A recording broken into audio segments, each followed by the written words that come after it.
St-Moritz. Hello, good morning, everybody. Welcome to St-Moritz as we continue our coverage of the BMW IBSF Bobsleigh, Skeleton and Parasport World Championships for 2023. And it is day 2 of the Parasport competition. 18 sleds from 12 different nations. They are sharing equipment, so they go in 2 groups of 9, and our overnight leaders include this man, Guillermo. He is in 3rd place. Will Castillo from Germany, and one of a group of 4 or 5 athletes battling for medals. In the bronze medal position, our overnight leader, Christopher Stewart of Switzerland, just ahead of Hermann Ellmauer. I'm Martin Haven. Alongside me is Bree Walker from Australia. And Bree, you are used to driving these parasleds, or at least the Monobob version of the parasleds, but the parasled is different again. So the athletes having to get used to what is standard equipment, and for them a brand new sled that they've only raced once, most of them last weekend. Yeah, and we saw yesterday that they had a little tricky times with the track, and a lot of these athletes haven't even slid in these sleds until this week. So today, hopefully, they've gotten a little bit more used to them and they'll be able to handle them a little bit better going down the track. Well, they're all started, as Gabriella Novotna gets us underway, by this automatic starting device that regulates the speed at which the sled is sent away based on the weight of the sled and athlete. So if you're heavier, you get a bit less of a push, or a bit more of a push. If you're lighter, you get a bit less of a push. And so our start times have been really, really close together. So the system is clearly working very well. And then that just makes it all about the driving, which is really exciting. As you can see here, Gabriella's doing a great job out of wall, and that's snake 2. Yesterday, a lot of people were getting caught on the end of these corners, as well as Sunny just here, and her nose just got clipped there as she goes into Nash and Dixon. Heading into Horseshoe, see how she goes through here. Quite a low line, but not too bad, getting nicely onto Telephone and Shamrock. Now, pretty cold overnight, or relatively cold, -10, -11, so the track is quite frosty, so the runners stick more. You've got a little bit more feel. Not too bad coming through Leap and Gunter Sachs here, down into Martineau. She's just getting caught on the end of these corners and just tapping her way through these straightaways. But we have our first sled down for the morning. So 1:15.44. Yesterday she had a 1:15.11 and a 1:15.25. It is a bit frostier, which means the runners stick more to the ice. It's hard to kind of explain. If you come from a temperate climate like England, basically ice is a bit slippery. Here it's not. When it's warm, so near to freezing, it's very slippery. But the colder it gets, it actually has grip to it, which is quite a hard thing to explain. So Gabriella stays in the sled. It's put in the scabbards for transport, backed onto the truck, back to the top. And next up is Fabrizio Caselli from Italy. And Fabrizio with a Chaz Davis motorcycle helmet livery on his helmet. Not going to miss him on the track here. And the logo right in the centre, that's the Bob Club of Cortina as well. Of course, Cortina d'Ampezzo is our next winter Olympic venue, so the Bob Club in Cortina is still very active, supporting all the Italian athletes. You can see the sled is much more stable on the straightaways than yesterday. Yesterday there was a little bit of wiggling movement, and coming out of wall they're a lot more stable, and we'll see how he goes. And you can see again the sled is a lot more stable, so you can tell that the track has a little bit of frost happening this morning. Fabrizio in 8th place overnight after the first 2 runs yesterday, so looking to find a little bit more speed. Nice great in Horseshoe. Really nice through Telephone and Shamrock, just getting a little bit of a bump, but not too bad. He's putting down a really nice run here. Little tap in Devil's Dyke that everybody is taking, 2-man, 4-man, skeleton, everything. It's about minimising those taps, though. You're getting a tap out of Wall, tap out of Sunny, and then also out of Shamrock.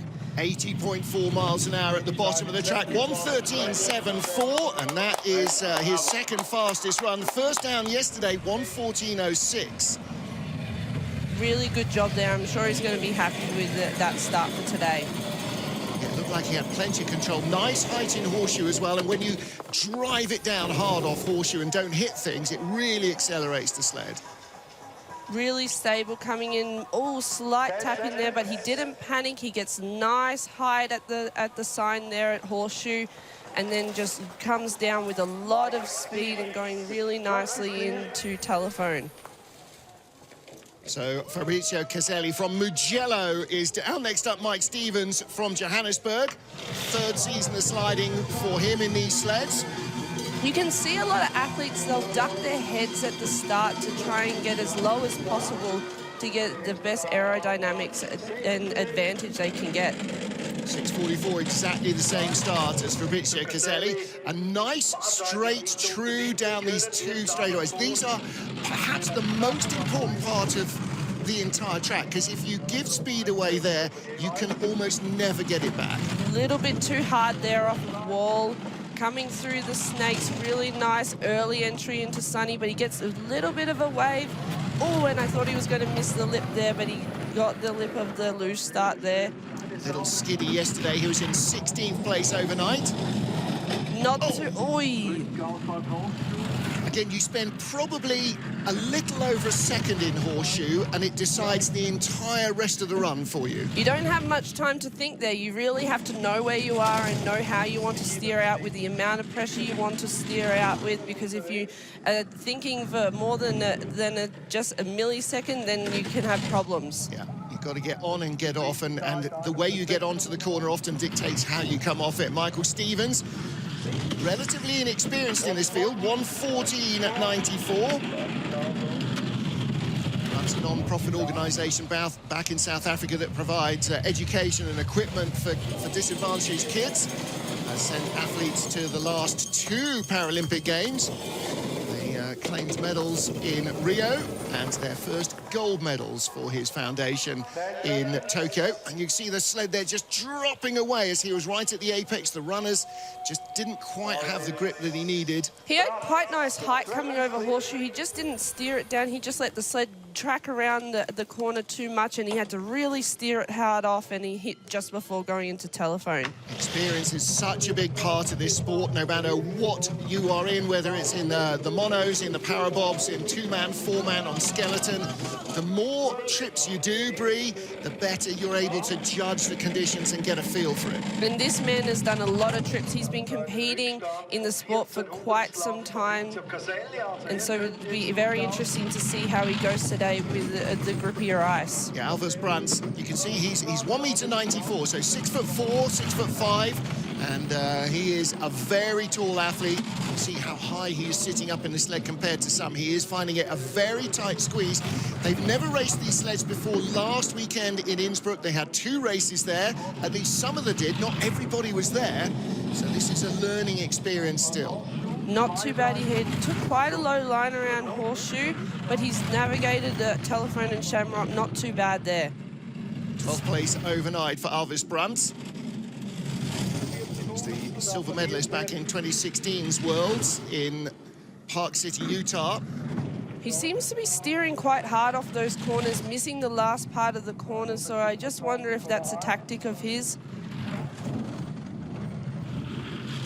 Across the line he comes, 1:14.43. Not too bad, second fastest run of this heat so far. And because the track is frostier, because the runners stick a little more to the ice, the speeds will be a little bit lower. It'll take longer to get down. As the sun comes up, the day warms up, then some of that frost goes away, exactly the same as it would do on your car windscreen, and the track will run a little faster. We've seen lots of variations of lines here in horseshoe. He tended to took the lower line here, but he came straight going into telephone and didn't do too bad going through shamrock as well. Well, next up, first time in these sleds, Canada's Lonnie Bissonnette, one of the very first of the parasliders and one of the most successful as well, world champion back in 2019 in Lake Placid. And also in 2016 in Park City, but he did not race in Innsbruck, so he did 4 runs in training. That was his total experience before the World Championship started. 5 runs, beg your pardon.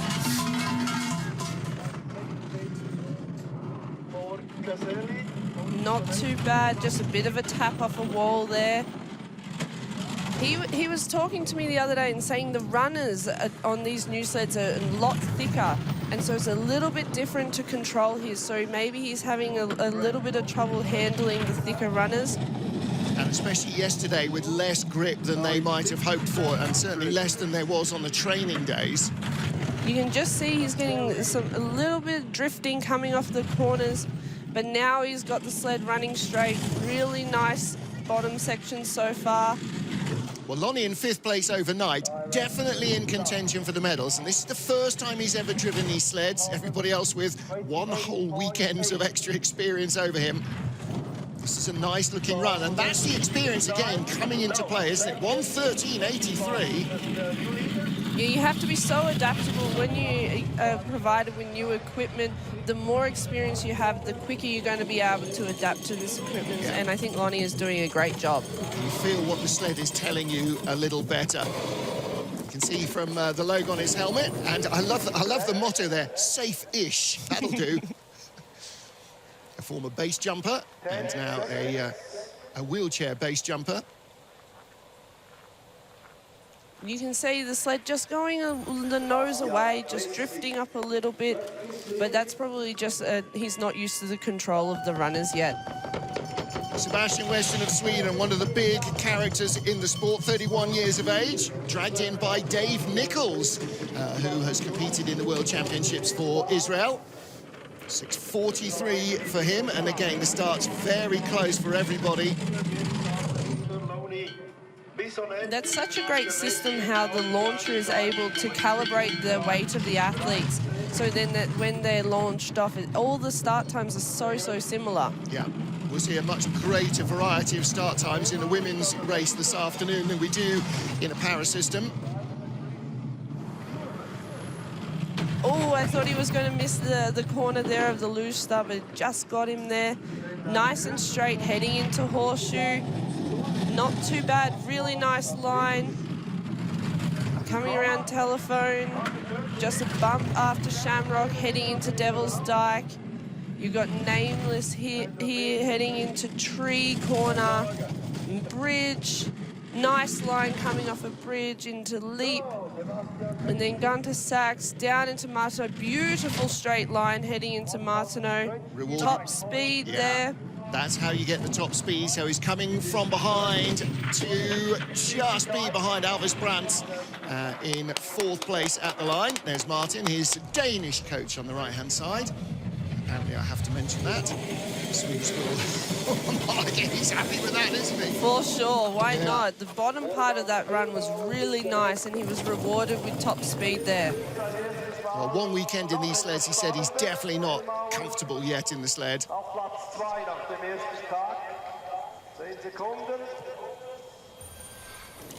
Really nice job there. So he was the bronze medalist in the Worlds last time they were here 2 years ago.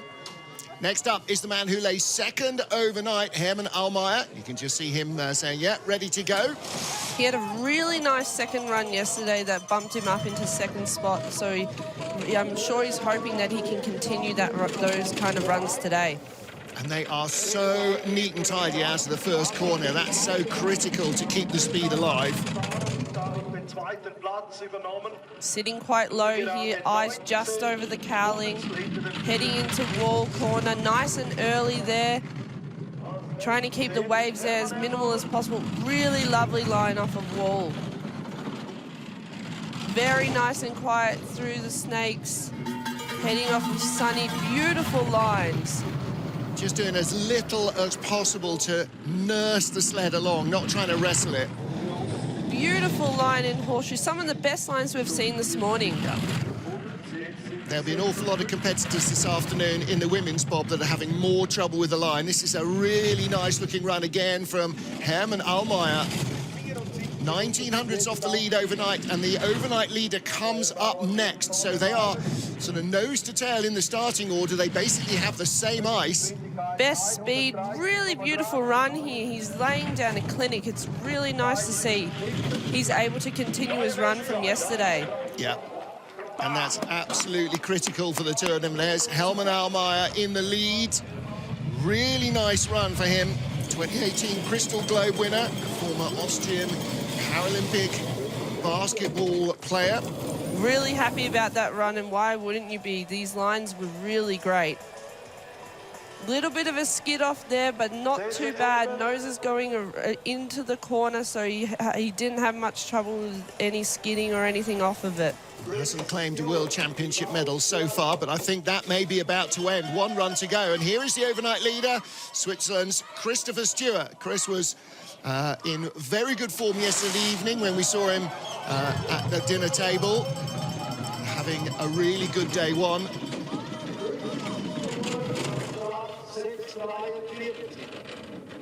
Nice and stable. Absolutely identical, and yeah, so quiet in the sled, and that's the secret, isn't it? The less you skid, the more speed you keep on board. He's going to really have to lay down and run here because Hermann had an absolute killer. 1900s overnight, he's got a fractional advantage now out to 2100s. This is the third of 4 heats, all of them count. And that little skid into Sunny has had a detrimental effect. You see the gap is coming down. A slight skid off of a Nash there, but not a bad line coming through Horseshoe. The gap is still staying at 1400s. Losing a little bit of speed, though, to Hermann Ellmauer. When the gap is getting less and less as he goes down, making just slight errors that Hermann didn't do. Yeah, Hermann had such a clean run. Chris Stewart tied now for the lead into the final 2 corners. The speed isn't quite the same. We're going to see a different leader, I think, at the line. Oh, wow, okay, there we go, 100th. You've got a race on our hands. It is the World Championship of hundreds, isn't it? 1:13.48 run, so 2/10 slower from Chris Stewart, so he had a 1900s advantage over Hermann Ellmauer, and he now has a 100 deficit. 1 run. Chris Stewart last night was saying basically 1900s, we're in a dead heat. It's a 2-heat race. It's no longer a dead heat. It is a 1-heat dead heat race. Not too bad of a run. He just had some mistakes that Hermann didn't have, and obviously that really didn't help him. Austin Parker, the last slider to go in this group. And then the second group will go in about 15 minutes' time. So Austin Parker from the USA, only his 2nd season in these sleds and his first competing. And you can see the difference immediately out of the first corner, trying to work out how to drive it compared to yesterday. And yesterday's line didn't work as well today. It's all about experience here on a track like St. Moritz. The more times you come here and the more runs you do, you get to learn how the ice operates. And you can just see here, he just hasn't got quite enough experience to see the difference between the ice conditions from yesterday to today. And the real problem is the first time you discover there's more grip or less grip than you thought is in corner 1, and then you're skidding all the way down the straight, and then you're going, no, don't do that. 7th best speed at the moment in this group, and 7th position on the overall splits. Overnight, he was in 15th place out of our 18 sliders.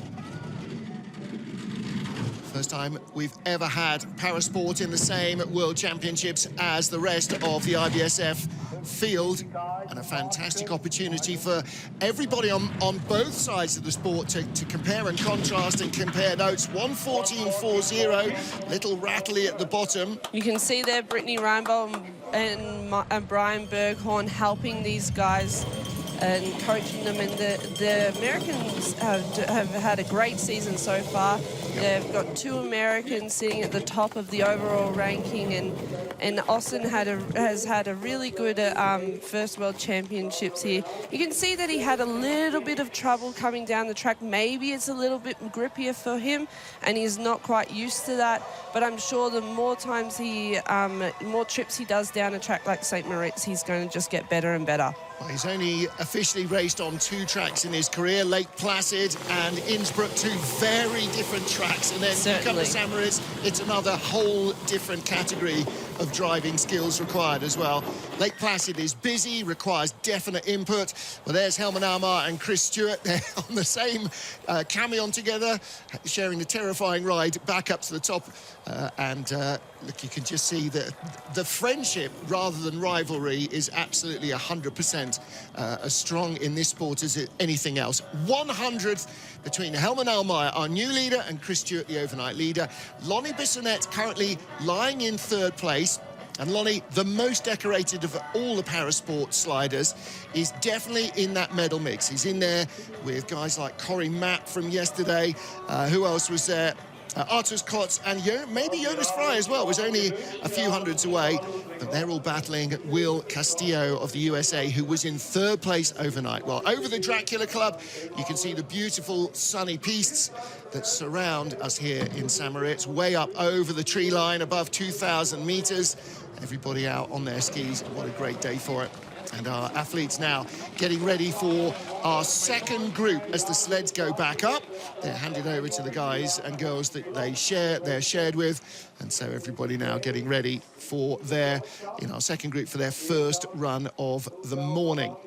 I love the fun that these athletes have with their helmets. There's some really awesome helmets out there to see. You see the Minions helmet, and then obviously, who was that before who had the... Oh, that was Fabrizio Caselli, yeah. Yeah, awesome coloured helmets. Well, Fabrizio comes from Mugello, which is a famous racetrack in Italy, or just outside the town of Mugello. And so obviously a racing guy, and clearly a MotoGP guy as well. Hermann Ellmauer, though. Well, Hermann is our new leader. One run to go. All bets are off. 100th in it. It is a basically dead heat. If we have 100th deciding the medals, it would not be a surprise so far this season. This weekend, last weekend, in the World Championships, we've had 3, I think, medals decided by 100th of a second. So to have the first Parasport gold 100th decision here would be fantastic. And that's what makes World Championships so exciting, because you've got 4 heats that you are competing across, but then there could be 100th between it. Yes. Like, how is that possible? It's such an exciting time to watch. Well, and you go to Innsbruck and it's barely over 1,000 meters. Here it's nearly 2,000, 1,850 meters per run. Yeah. So you're looking at, 4.5 miles of ice pretty much. And then to have 100 between it, it can sting a little bit if you're the one that that doesn't benefit from that. But to win by 100 is such a thrill. Yeah. Well, there you can see our second group of athletes getting into the sleds. There's Nico Johann from Germany settling himself in. He seemed to have a problem yesterday in his second heat. He was saying that the sled wasn't running straight. I'm not really too sure what the result of that was, but hopefully he has the sleds running straight today so he can improve on his runs from yesterday. Yeah, the second run was definitely not what he wanted, and he was gesticulating wildly when he came into the finish area.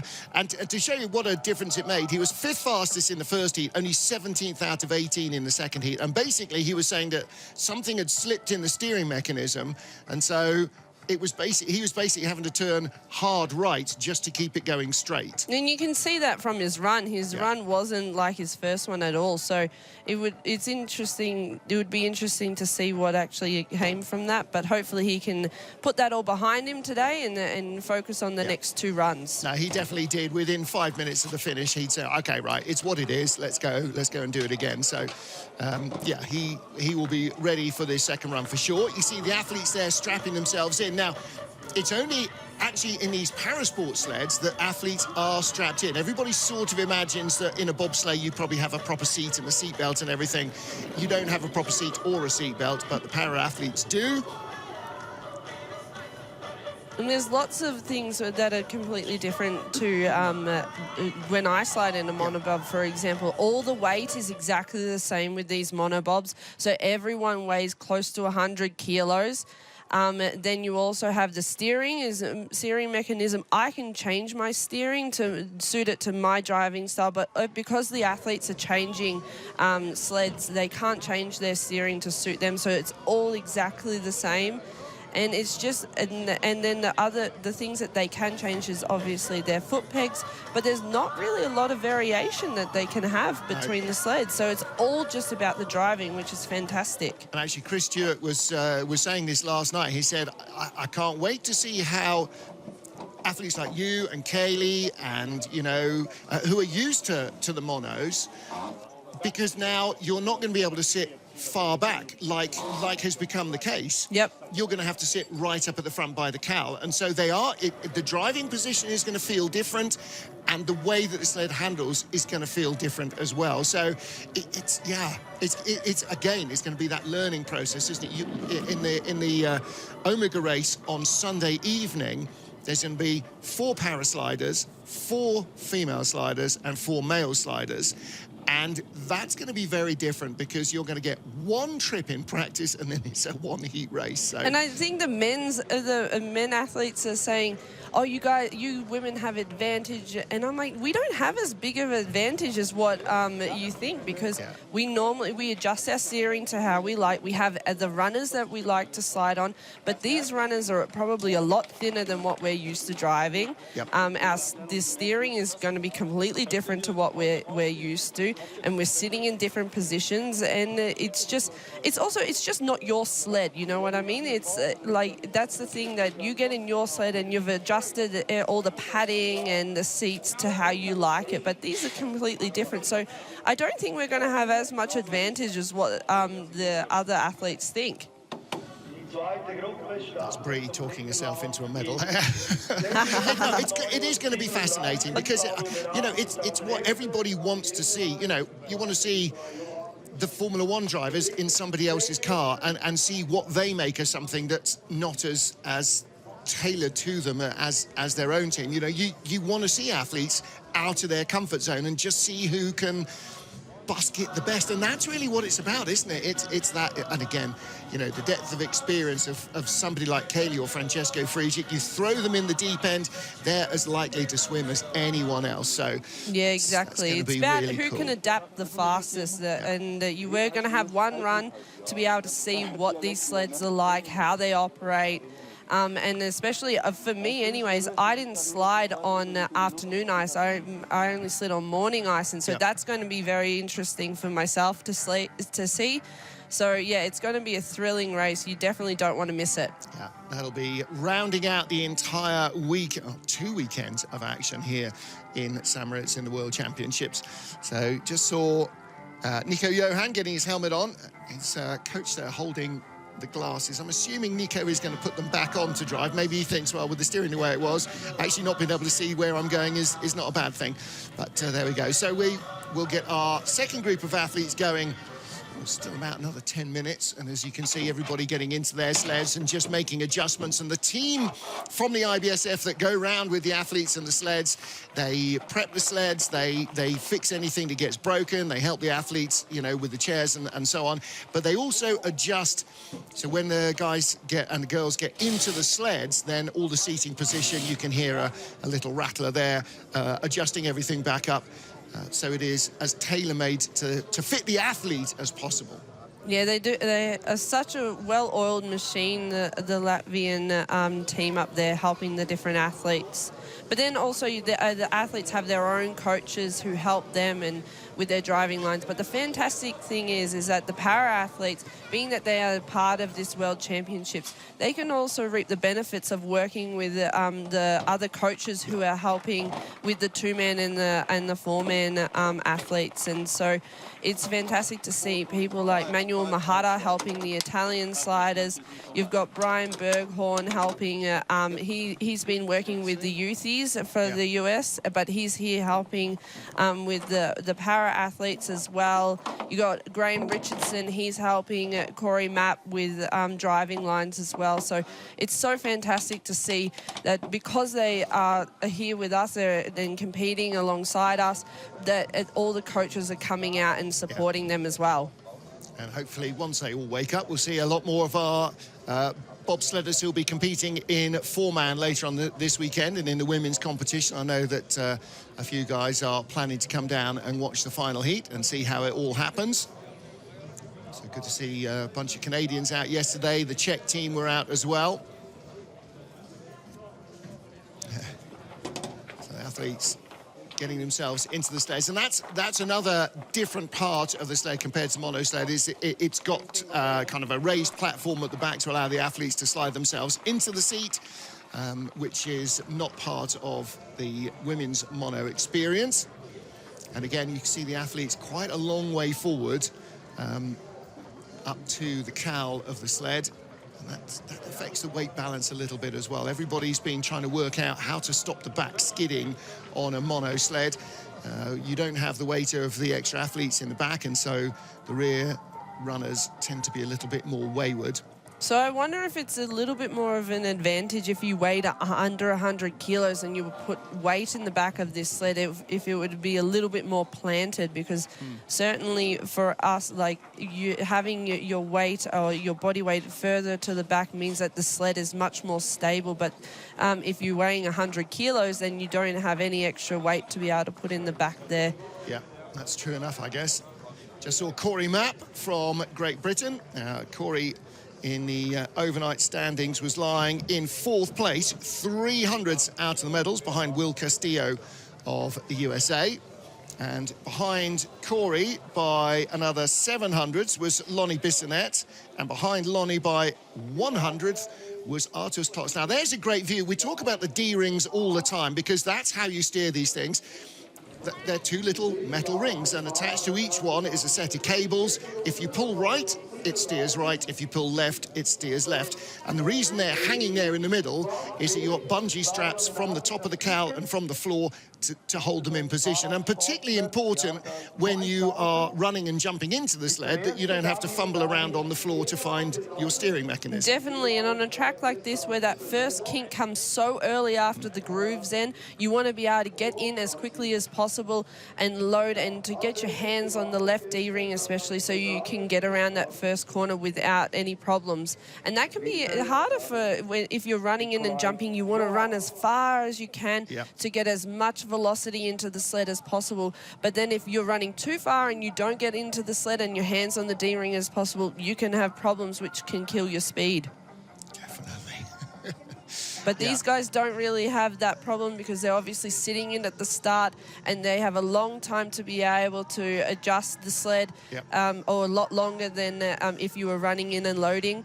And so they're able to get around the corner probably a little bit more quieter than us. So maybe that's an advantage for them in the Omega race on Sunday. You can see the Latvian team with Arturs Klots getting ready for his 3rd run of the competition. Elvis Brand didn't quite have the 3rd run, I think, that he really wanted. It was a little bit more skiddy. And could see they're doing brisk business at the Horseshoe Bar as well. Great viewing point there. There's a little viewing platform outside the bar. They'll serve hot food and hot drinks. Obviously not free there at St-Moritz prices, but there's a big grandstand over the top as well. So fantastic views all the way down through Nash and Dixon, through Horseshoe, and out down through Telephone and Shamrock. Becoming a really good viewing platform. I was looking at some of the old pictures, historic pictures that they have around the track as you walk up and down on the path beside the track. And in the olden days, around the top rim of Sunny, there was a big viewing platform with benches and everything, and a big ice wall behind it to stop the wind annoying the fans. Sitting over the top of Sunny, so you'd see them coming down under your feet and disappearing off down towards Nash and Dixon. Still need to know, by the way, and I asked Tuffy Latour, one of the great historians of bobsledding, and he didn't know, what were the corners, Nash and Dixon, before Nash and Dixon won the 64 Winter Gold? So, yeah. I think that's probably a question for John Morgan. Well, he might know. I can't believe, having come here for 21 years, that we've never discussed it before, but it just sort of is now starting to... Now I've thought of the question and nobody's answered it. It's starting to nag me. I need to ask somebody like Fritz Burkhardt, probably, who has been around this track as long as many. Tom Delahunty, obviously, would be a great guy to ask, but he's not here, and so can't do that. But there are a few historians of the sport. So we have 1 minute until the first sled goes off. Okay, right, so We are getting ready for Group A. There's a great view down over the town at the bottom of the valley that they all race down to, Celerina. So our group will start with Flavio Menardi and his teammate David Yenovine, and then Nico Johann, Israel Blanco. Arturs Klots, a medal potential. Jonas Frei, if he has a good third run, could put his hat in that ring as well. But also you've got to be looking at Corie Mapp and Castillo. Bob Balk, who is currently lying second in the World Cup rankings after 4 races, to Castillo. And just ahead of Corie Mapp, Bob Balk did not have a great day one. So he's a little bit further out of contention, down in 9th place overnight, but I'm sure he'd like to jump up. And Fabrizio Caselli, who we saw in the first group, is only 300 ahead of him. So we're getting ready to go then. Our second group of sliders, this is Flavio Menardi from Italy, just 22 years old, former field hockey player. Been a para-bobslider since 2016. He is also a Paralympic curler, javelin thrower and weightlifter, so clearly does not get bored in a hurry. And he is purchasing manager for the Cortina Co-op. So a member of the Cortina Bob Club, whose logo he proudly wears. You can see the sled being rocked backwards and forwards. The system assessing the resistance from the sled, so basically the all-up weight of sled and slider. And when he is ready to go, and when the barn is fry, there you go, the green light will come on to say the track is clear. And the announcer will also say that the track is clear. And away we go. So benchmark start is about a 6:42. And part of that is not just how you handle the first corner. 6:40, that's as quick as we've seen. Handled that first corner very well, really nice. Good velocity, nice run down these 2 critical straights. Bit of waving and wall there, and he got a little bit of a skid and tapping before the snakes. Skid down into Sunny as well. Nice parabola through Sunny, not too many waves. Little bit of pressure off Sunny there, and he got caught on the edge of that luge start. Here we go, medium line through Horseshoe, nice exit as well. As you can see, the sun is starting to come through, so I'm sure that the runs are going to be getting quicker and quicker as we go, as the ice gets slicker and slicker. Well, it's a sort of double-edged sword, isn't it? Because there's less frost, which means the sled runs faster, but it's also harder to control. Yes. Whoa, Ooh, and there you go. Big skid heading into Martineau down there, 6th best speed. 3rd fastest out of Horseshoe, 6th fastest down at the bottom, and across the line, 4th fastest run so far. So Flavio Menardi on 13:67. So where was he overnight? He was in 10th place. He was only 700ths ahead of Nico Johann of Germany. But his second run yesterday was the 4th fastest, so he's probably hoping to hold on to that 4th place as this run goes on. He was 100 behind USA's Bob Balk and 400s behind Fabrizio Caselli. So a really tight group in the second half of the top 10. Now, David Yenovine from Italy, 31-year-old from the Sud Tyrol. Started just a couple of seasons ago, a convert to bobsled during lockdown. So this is his first season competing in the Parabobs. It's a shame that for these Italian athletes that this sport isn't going to be included in the Paralympics program. I'm sure they would have loved to be included in their home country. Absolutely. Now, he may have a slight ice sliding advantage as a newbie because in his youth, he slid luge.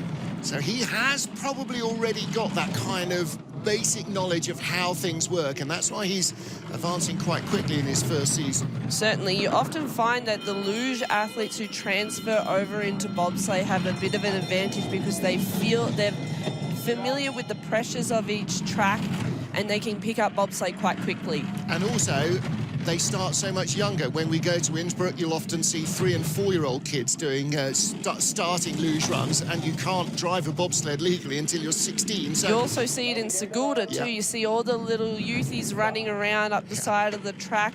like little bobbleheads with their helmets on, aren't they? Yes, it's really adorable. 6th best speed at the bottom from David Jenevine, and this is going to be a top 10 run from him ahead of Gabriella Novotna. So 1:14.30.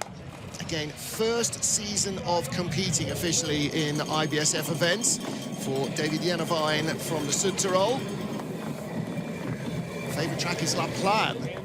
Oh, that's a great track there. It is a great track, but also the food's not bad, is it? Oh, no, not at all. The view is great too. Yes, it I is. hope that we can head back there for a World Cup in the future. Yeah, amen to that. A nice line out of Horseshoe, maybe just a little right, got tapped away from telephone, or from the wall into telephone. Next up, Nico Johann, and Nico in the medal mix a little bit yesterday evening, but the second run dropped him away. He was 5th fastest in the first heat, and then a problem with the steering caused him all sorts of dramas in the second. I'm sure he's going to be looking to improve on that second run that he had yesterday and get back into medal contention. Great to hear lots of young voices as the school kids are out watching the action as well. Nice and stable heading into wall corner. Early on, really good line. Very good.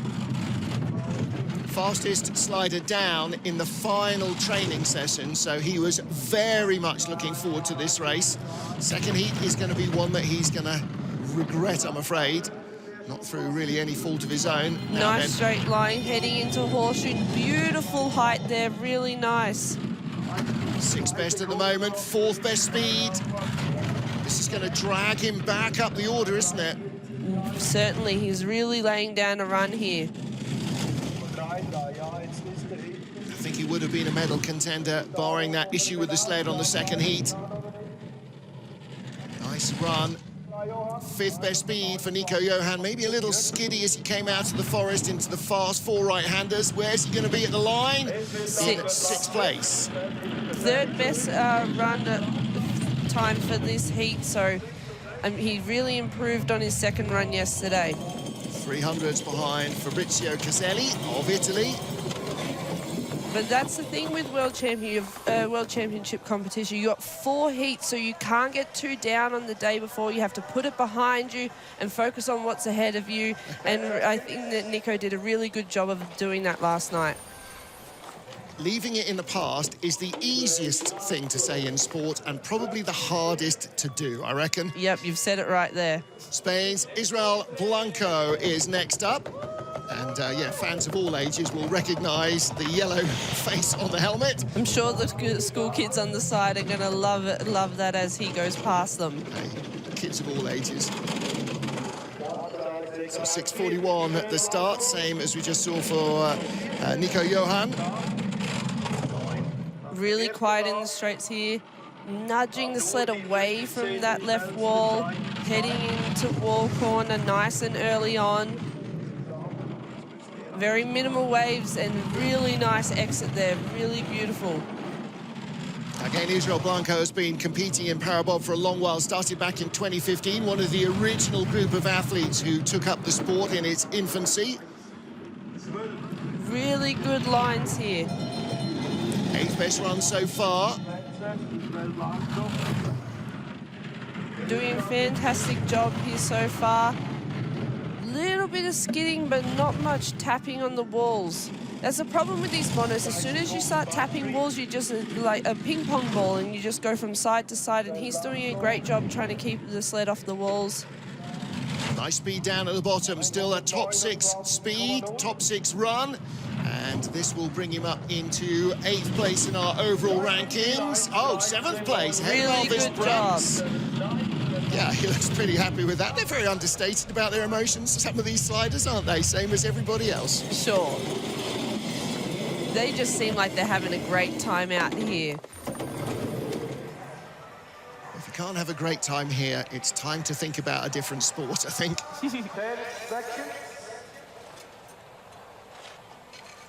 just like I said before, he's just skidding a little bit off those corners and not really tapping on the walls. He's just getting little bumps away.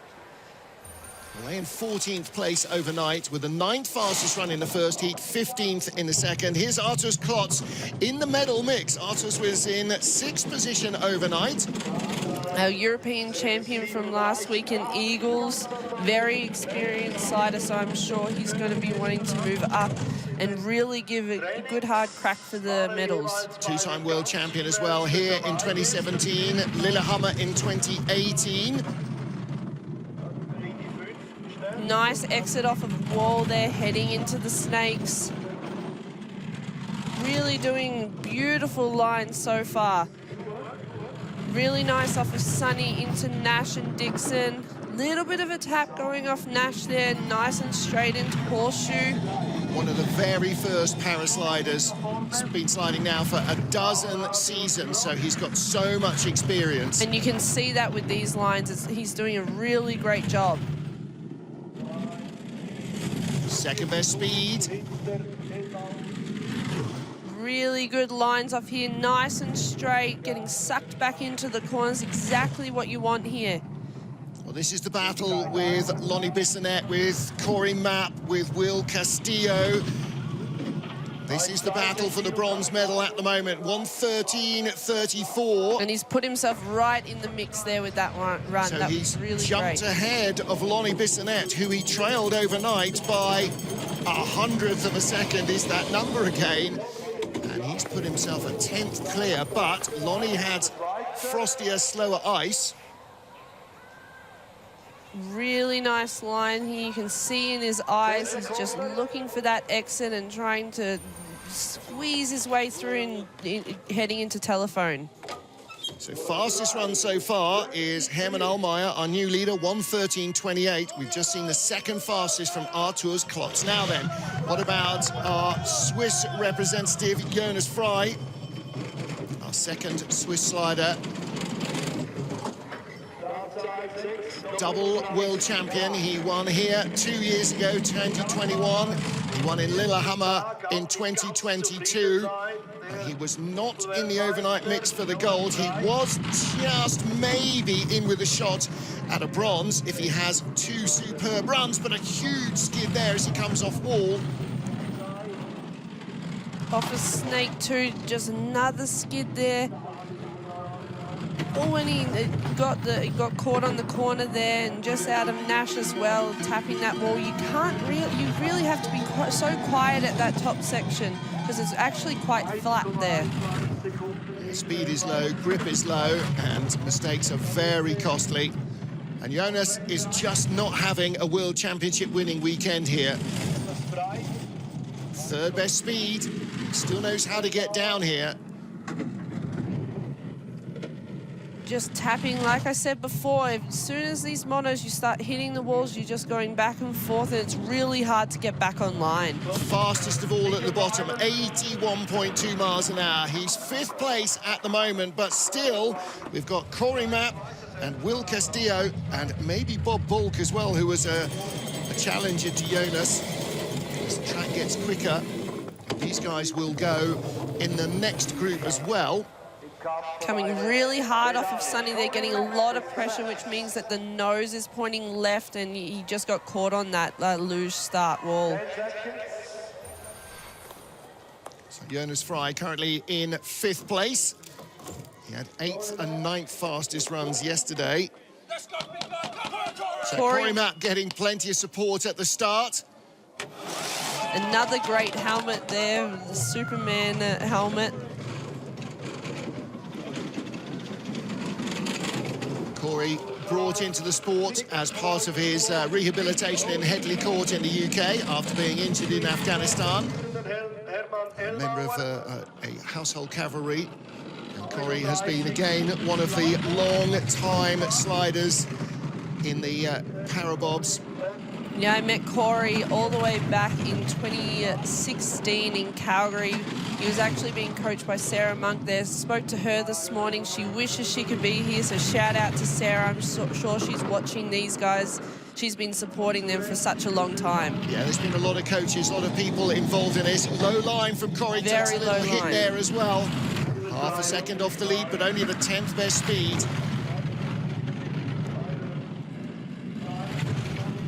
Not too bad lines here. Bringing the speed back. Yeah. He is in the medal mix, or he was overnight. He needs a good clean run here. Look, he's in the lead now. Oh, it's Fastest flicking run. back Oh, and has forth it? Yeah. between the lead. Well, I think that was a little glitch on the timing system. And across the line, 1:13.69. And look, there's the British four-man team. They're supporting him. It's great to see them out. Going to be exciting to see them on the weekend. They've been having a killer season. So it's awesome that they're able to come out and support their teammate. 1700s behind Arturs Klots. Very low line, one of the lowest lines we've seen in horseshoe, and he just got picked up on the end there. Would have had to do a lot of steering to come out there, and just the back end tapped, and he got pushed away going into telephone. He's put more ground between himself and arch rival Lonnie Bissonnette, but he's still not in the top three. Bob Balk, second in the World Cup rankings with 2 bronze medals, one in Lake Placid, one in Innsbruck in the new sleds last weekend. His first ever race in these new sleds, he was on the podium. This is his first season of competition. Not too bad. As you can see, the lines on the track there, the track is starting to get slicker and slicker the more sleds go across the ice. He's a 6-time Paralympian, 4-time Winter Paralympian, and looking to add to his monoski appearances with the bobsled. Again, as you said, that will not come yet in 2026, looking at 2030 potentially, by which time I think Bob may well have decided that sport is taking a bit of a backseat. As you can see, the back end is just getting, he's getting into small drifts, so maybe we can see that the track is starting to get a little bit slicker for these athletes. Third best speed here, doing really nice lines here at the bottom. Really straight going into Martineau. Only his second season of sliding these sleds. He has really taken to it well. Sliding like a veteran. That's another really nice run. Maybe his advantage is that he hasn't had much sliding, so this is the first time that a lot of the athletes are getting in these sleds, so he doesn't know any different, so maybe that is a big advantage for him. And the cross-country skiing part of it as well, you know, he's already got that kind of feel for grip as well from skis, and so translating that into runners may have helped. Certainly. That was a nice-looking run, wasn't it? Bob Balk moving up the order. He's 7th at the moment, and he was in 9th place overnight. Has he jumped ahead of Fabrizio Caselli? Yes, he has.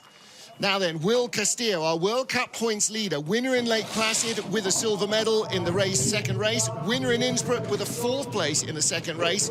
So he is the man on form, and he is the man who was lying in the bronze medal position overnight. So he's going to have to beat his rivals off with a big stick here. He's 3/10 behind so far, but really good velocity around that first corner. Yeah. Heading into wall. 5500s back overnight, but then Chris Stewart had a 1900s advantage, long skied for Will Castillo. Not what he probably wanted there, especially in this top section. You have to be making as minimal mistakes as possible, and he just doesn't seem to be doing that. But like I said, maybe the ice is getting a lot slicker. Yeah. It's a little bit harder for these athletes to control. And don't forget our top 2, Chris Stewart and current leader Hermann Ellmauer, will be in the last group to go, so this track will be very different from them, from when they had their first trip. Tidied it up, but the speed isn't great. And the gap is getting bigger. He was 3/10 at the start. Now it's up to 4/10. Yeah, he was 3600s behind Hermann Ellmauer overnight, but that gap is now out to 45 and 14 speed. That skid down the straight just murders your speed. And across the line, 9/10 back, 1:13.82. Yeah, no, it wasn't the run that he really wanted to lay down, I'm sure. coach Brittany Reinbold and Brian Berghorn there in the background watching. You can just see that he saw, as you come up the braking straight, you see the big TV and you see where you're placed, and I'm sure he's a little bit heartbroken to be sitting 5th. But he feels all of these slides, and just as you start to ease the sled onto the corner and it's breaking away in the skids, you go, no, come on. But that's when you really just have to keep thinking ahead and how you can adjust and how you can correct the errors.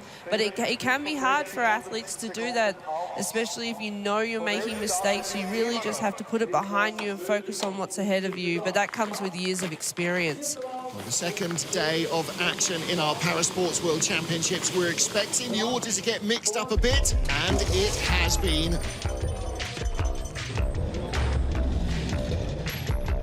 So Hermann Ellmauer, who was in second place overnight, is now our new leader. He leads by the enormous margin of 1/100th of a second. Chris Stewart yesterday evening was saying his advantage 1900s. He said we're basically treating it as if it's a dead heat. Now, effectively, it really is a dead heat, isn't it? Exactly. I mean, 100th of a second isn't even a blink of an eye. No, we've got a real race on our hands there, and Hermann laid down an absolute blinder of a run. So fantastic to see, and I'm sure Chris is going to look back at his run and know that he can correct some of those errors that he did make, so he can challenge Hermann for the medals. Third place, Arturs Klots, a 2-time world champion. He's jumped up from 6th overnight. Corie Mapp remains in 4th place. Will Castillo drops from 3rd to 5th. Lonnie Bissonnette from 5th to 6th. Jonas Frei remains in 7th place. Some of the gaps have grown, some have shrunk. Elvis Brand and Sebastian Westin, not even 100 separating them. And again, 100 between Mike Stevens and David Ianovici, and 300 between Fabrizio Caselli and Nico Johann. So there are going to be lots and lots of changes in our 4th and final heat. The first change of which is the group of 9 sliders who have just gone are rushing back up to the top, and they will come down in the next bunch. And then the group who started the day on the frostiest ice will come down last on the soapiest ice, slickest ice. So they will have more speed and less grip and no time whatsoever to try and work out how to make the most of it into the first corner. So we'll give it a couple of minutes for the results to come through, and then I'm going to send Bree running off down to the media centre so that we've got a running order. We've got a running order. We will know in what order the athletes are coming at us. What we won't necessarily have from our timing screen is what positions they're in. So that'll be at 10:02, which is about 5 minutes. All right, I send Bree Walker off to the media centre now, and she can hover by the printer, and then we'll get an updated result. But at the moment, it is going to be a fantastic battle between Hermann Ellmauer and Chris Stewart, as they were expecting. There you are, some of the athletes already back ready to go again. And it will be the second group who went down this morning, Group A, who were the very first group yesterday, who go. So it'll be Flavio Menardi, you're looking at him here, teammate David Ianovici, and then some of our medal contenders. Arturs Klots currently in the bronze medal position, Corie Mapp in 4th, Will Castillo in 5th. One run now to grab a medal. And so it's going to be highly entertaining, because with our top 6 athletes split into 2 groups of sleds, we're not going to know the final result until well into the run, and that's exactly the way we want to see it. Now, for those of you who are joining us for the first time this weekend, what were you doing last weekend, for goodness sake? This is the second and deciding day of action for the Parasports World Championships. This afternoon, 1300 local, midday GMT, 0700 Eastern. We start with our women's bob competition, first 2 heats of that this afternoon. They then go again tomorrow morning, 0900, 0800, oh my goodness, 0300 Eastern.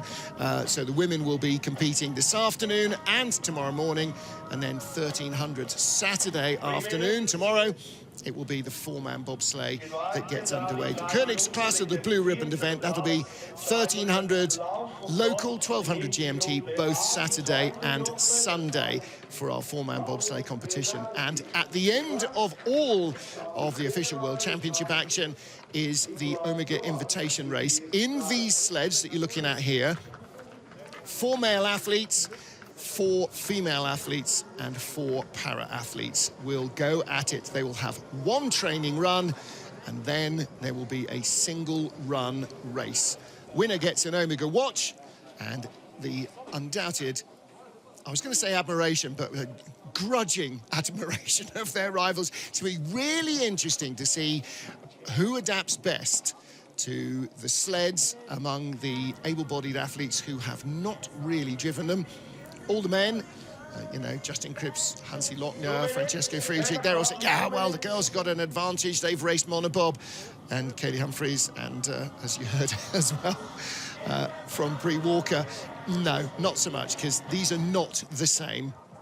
A 2-man sled, a mono sled, and these para sleds. Although the mono and the para sleds are built, they're the same size as the 2-man sleds. They're built by the same company, except they are very different in the seating position, in the weight balance, and everything else. So it's going to be highly entertaining to see who makes the best. Bit of calisthenics there from our track workers. Look out, there's a sled behind you. So we are getting ready to get our 4th run for these athletes underway in just a couple of minutes. They can see the electromagnet that holds the sled on and then obviously releases it. It's taken a few years to really perfect this starting system. I have to say, I think it's working extremely well. There in the yellow jacket, one of our officials, Ursula Hildebrand, whose husband Hans is here as well, one of the legends of Swiss bobsledding, both as a driver and then perhaps even more importantly, I think, for bobsledding as a sled builder over about 20 years. Flavio Menardi from Italy will get our final run underway. And Bree Walker's come back empty-handed. So no results. Unfortunately, sorry. All right. Yeah, everything's running very quickly here, so we're not the printer, then, obviously. Obviously. Maybe somebody can, maybe Annie can grab us a result sheet from Swiss Timing. There we go. She's put a thumbs up. So she's going to run down to Swiss Timing and beat them with a soggy lettuce until we get some results. The Edelweiss on the side of the helmet of Flavio Menardi. He is from Cortina d'Ampezzo, the venue for the next Winter Games, and the Cortina Bob Club logo on the front of his helmet. A field hockey player was injured in a match and has been a parabob athlete since 2016. Lots of other para sports as well to stop him from getting bored. Weightlifting, curling, javelin. And away we go. Final run of the World Championships here in St-Moritz for Flavio Menardi.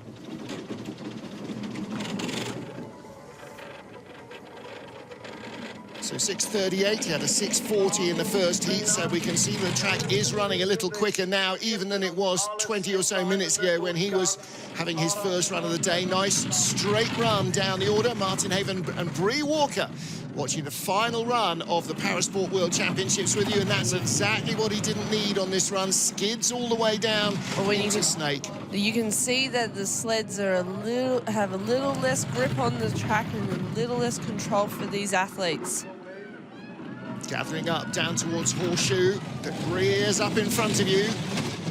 Really high on the end of Horseshoe, and he just got a big hit coming into Telephone. Coming through Devil's Dyke now, he seems to have got the sled a little bit more under control than he did at the top. 60 miles an hour through the forest, building up speed now to nearly 70 miles an hour. And these fast corners really sling you down here. Athletes will be getting 80.9 miles an hour from our first sled. We will get up to 81, maybe 82 miles an hour at the bottom. 1:14.08. He had a 1:13.67 first run, so the track may be quicker, but all of that skidding early on has just robbed him of speed. It's really hard to tell how the track is running until you get to that wall corner. And I'm sure he realized it very quickly as his nose heads away from the Snake 1 and again away from Snake 2. Big skidding out of Snake 2, which isn't uncommon for us to see, but that was just completely sideways heading into Sunny. He was trying to hold the sled up. The nose stayed there, but the back just drifted down the incline. David Jenevine next up for Italy as well, from the Südtirol in the northwest of the country. A German-speaking region of Italy. A man who came into the sport only as recently as 2020. Be a little skiddy coming around that first king. That first king it doesn't look like much, but it can really catch athletes off guard. If he's listening to Tom Jones on his way down on the track speakers. It's so quiet, this track, and if you aren't paying much attention to your driving and you're listening to what the sled is doing, you can sometimes hear the announcer and the music. Yeah. It's really funny. The brake athletes definitely can, because they're not focused on the driving, they're just huddled down in the sled. Nice line around. Oh, but he got caught up on the end there. Maybe just a little bit too much steering down off a horseshoe. Coming through Devil's Dyke, nice line there. Slightly better speed than teammate Flavio Menardi. And don't forget, this is the fourth and final run, so these will be their final positions relative to each other until we get into our last athletes. So David Yenevine in the red behind Flavio Menardi. Nice line going into Potago. We haven't had too much action coming off Potago. I think a lot of athletes have sorted that out, because at the beginning of the week when athletes first came down this track, that corner was catching a lot of people off guard. Well, he came down 2700s better in his second run than in his first about half an hour ago. A 1:14.30 and a 1:14.03. So he remains behind teammate Flavio Menardi, and this was he's starting to get height here as he's trying to bring it off a little early from Horseshoe. Yeah, he just steered it down a little bit too much from the center of the corner, and then it just picked him up on the end there. Well, after 3 runs, David was in 17th spot, and this man, Nico, with his head buried there, Nico Johann, where was he? He was in 11th place. Had an unfortunate second heat yesterday and really dropped back down the rankings, but he's working his way back up. He was 5th fastest in his first run yesterday. He was 5th fastest in his first run today as well. That 17th place, when the steering had sort of misaligned itself during the run, whoa, definitely didn't help him. And as mentioned before, this group of athletes were the first ones on the track this morning, and so they had a lot grippier ice, so they're probably having a little bit of trouble handling the slicker ice now. Well, this is his favourite track, and he will be enjoying this. Now he's into the lead over Flavio Menardi. And actually, Flavio was 9th after 3 heats. Nico was in 11th place, so he is definitely recovering. Best speed we've seen. 67 miles an hour through the forest for Nico Johann, and a big skid there into the Sachs curve will take some speed away. He's just rushing the steers and just cutting off the corners, which isn't what you want to do here. You want to make the corners nice and long so the sled gathers a lot of speed. 1:13.98, not as quick as his first trip down, but he leads Flavio Menardi by 0.04 of a second. Flavio was in 9th place and Nico was in 11th after 3 runs. Yeah, just steering really hard off of that corner there and going sideways into Gunter Sachs. Yeah, clearly felt that he was just going to be hung up on the exit of it and brought it down a fraction early. And it's all about adjustment. It's all about adjusting your drive to suit the track. Here's Israel Blanco with his distinctive helmet livery. Spaniard, 45 years of age, from Asturias, 9 seasons of sliding, started back in 2015. It was brought in by a friend who suggested that he ought to try bobsleigh, and clearly has stuck with it. Former Spanish para handball national team member, he now coaches their youth squad. Slightly waving through wall there, but handled the exit pretty well. Just a little bit of a skip, but got caught on the end of a Snake 2 there. Got caught on the end of Sunny. Just having a little bit of trouble drifting slightly as he comes out of these corners. He's catching the slides pretty well, but it is all robbing speed from the sled. 3rd fastest at the moment. So that's the thing about this track, just the little mistakes that you're making off each corner, and your slight little drifts can just rob you of your speed, and you only see it really at the bottom with the top speed. On the splits at the moment, second best speed, but he is only going to be in third place at the line. So behind Flavio Menardi and Nico Johann, he's ahead of David Ianovici, and his World Championships is concluded with a double wave to the fans on the bridge.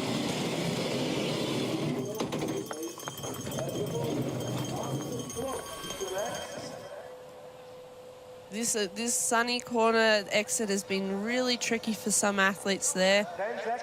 Getting a lot of pressure on the end there. Great view of Horseshoe. You can see the driver sliding his way off the corner. And there's the starting mechanism. Very straightforward. Off, on.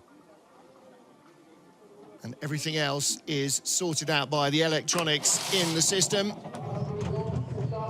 Away goes Arturs Klots. Now, Arturs lying in the bronze medal position after 3 runs. This is absolutely critical for the former 2-time world champion.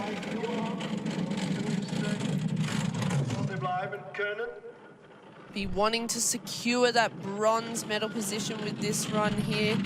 At the very least. He was, how much? 53 hundredths off the lead. So it's unlikely, unless our top 2 sliders have an absolute nightmare in their final run. But he's got to give it everything here. Very skiddy down towards Nash and Dixon. Not too bad heading into Horseshoe here. Medium line coming around. Nice through Telephone and Shamrock. Into Devil's Dyke. Very nice into Nameless and into Tree. Best speed so far into Bridge. 1 mile an hour quicker than Nico Johann, who had the previous speed there. Ooh, tapping going into Martineau. And that's going to cost him speed, and it's going to lose him ground as well. He will still be the leader at the line over Nico Johann. A 1:13.25 for Arturs Klots, 1:13.34 in the previous heat. Is that enough to seal him into the bronze medal position? It's going to be a while before he finds out. Our former 2-time world champion, he was the bronze medalist in Park City as well, behind Lonnie Bissonnette, the gold medal winner, and Elvis Brand, his teammate, who took silver. It was back in 2016, his 2nd year of sliding. Just a skidding there off of Nash and Dixon. It's quite a flat section there, so you really don't want to be doing that, but he handled it not too bad. Next up, one of the Swiss hopes for gold here, but Jonas Frei did not have a day 1 to remember. He had a day 1 to forget. Let's see if he's got an opportunity to fight his way back up the order. Seems to be having a little bit of trouble with that first kink there. That corner there is so flat, you can really steer it quite around, but he seems to be getting onto that corner. 7th place after 3 heats. Waving through wall, not ideal for the exit, but and skidding going in there, and yeah, it just costs you so much speed. He's losing ground to our current leader, Arturs Klots, right now ahead of Nico Johann. Johann was 11th after 3 runs, and Jonas Frei was 7th. 2nd best speed. Seems to be getting the sled a little bit more under control here. Not too bad down the bottom.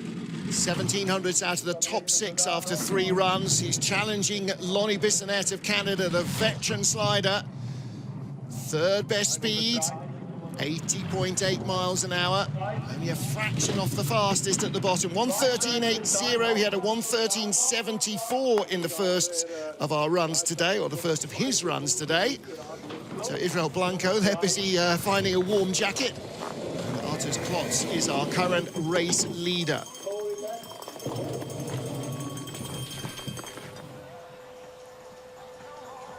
Medium line coming through Horseshoe here. Looking long, just trying to figure out how he can thread the needle through the exit. Held the height quite late there, didn't he?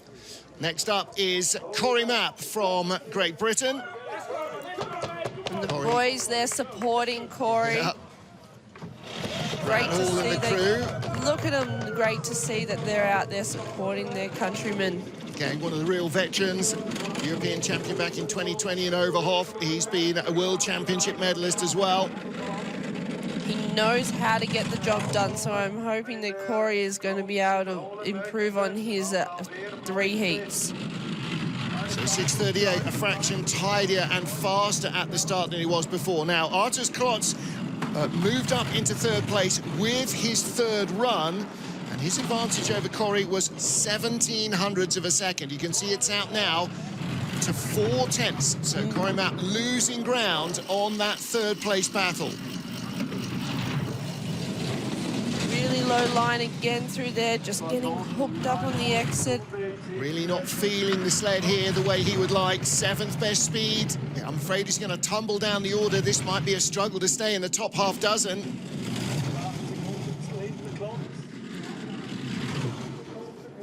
Getting the sled a little bit more under control here, but the mistakes that he made at the top is just going to cost him.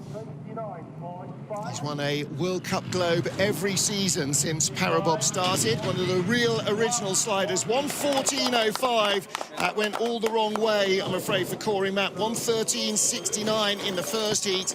So that considerably slower. He will not be at all happy with that.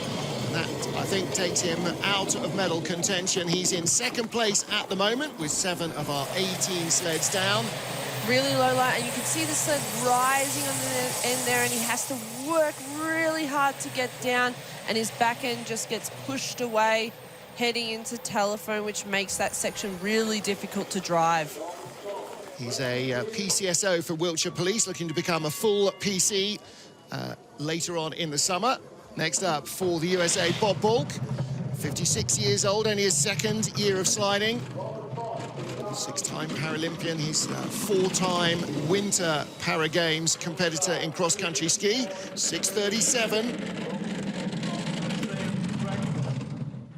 Fairly new to the sport here, so he's doing a fantastic job here so far for his 1st World Championships. He works in the IOC Olympic Para Committee as well, the Athletes Commission.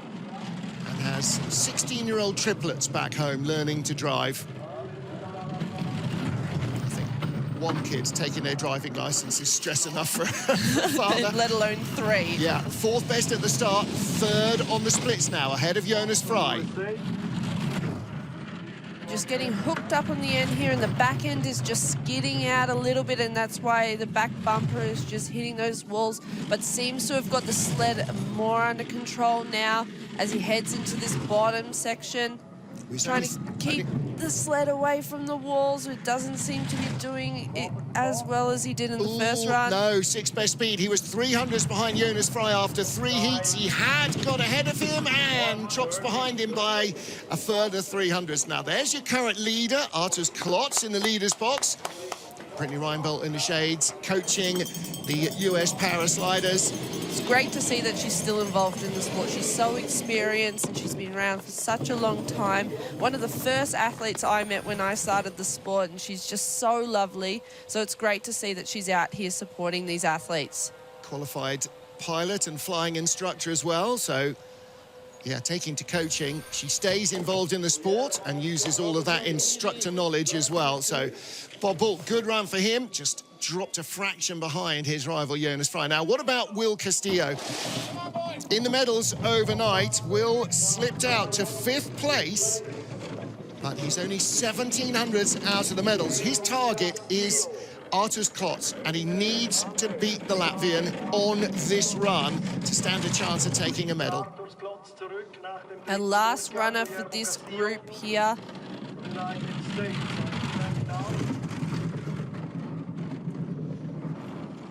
Well, Will, another US Army veteran, signed up to serve in the military after 9/11, was injured by an IED in Afghanistan that killed his teammates in their vehicle.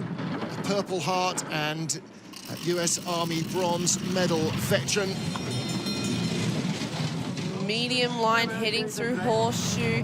He had a few taps up the top here, a few skids. So it's going to be interesting to see how that affects his speed at the bottom. Up to 2nd place, ahead of Corie Mapp. Brought into the sport by by the US team just 4 years ago. Kim Sievers responsible for bringing so many US sliders in. Oh, not ideal line heading into Martineau. It's going to be tight with Corie Mapp. He needs to be ahead. He's not going to get ahead of Arturs Klots here. He is in second place, ahead of Corie Mapp. But Arturs Klots at the moment has seen off one of his biggest rivals for a World Championship medal. So Will Castillo in second place. The US had a great day yesterday, but not ideal day today. Only 500 of a second difference between his two runs, a 1:13.82 and then a 1:13.87. But that is likely to be a top 6 finish for Will Castillo. 3 medals out of 4 races in the World Cup this season. He has been our 4-man. He is our World Cup points leader.